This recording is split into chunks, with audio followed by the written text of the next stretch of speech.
हाम्रो शरीर पञ्चतत्त्वले बनेको हामी सबैलाई थाहा छ। तर अब यो पञ्चतत्त्वलाई के चाहिन्छ भन्ने कुरा कतिलाई थाहा छ, कतिलाई थाहा छैन। अब हाम्रो यो शरीर पञ्चतत्त्वले बनेको भने खाना, पानी, शिक्षा, शक्ति, भक्ति सबै चाहियो नि त।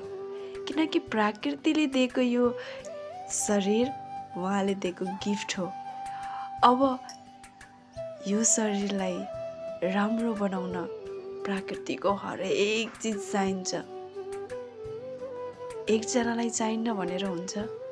सबैको शरीर एउटै छैन, सबैको विचार एउटै छैन, सबैको सोच एउटै छैन, सबैको लक्ष्य एउटै छैन, सबैको गन्तव्य एउटै छैन। सबको फरक फरक छ भनेपछि हरेक कुरालाई एउटै नजरियाले हेरेर हुन्छ त? तर एउटा कुरा पक्का छ, मन सबैको दुख्छ।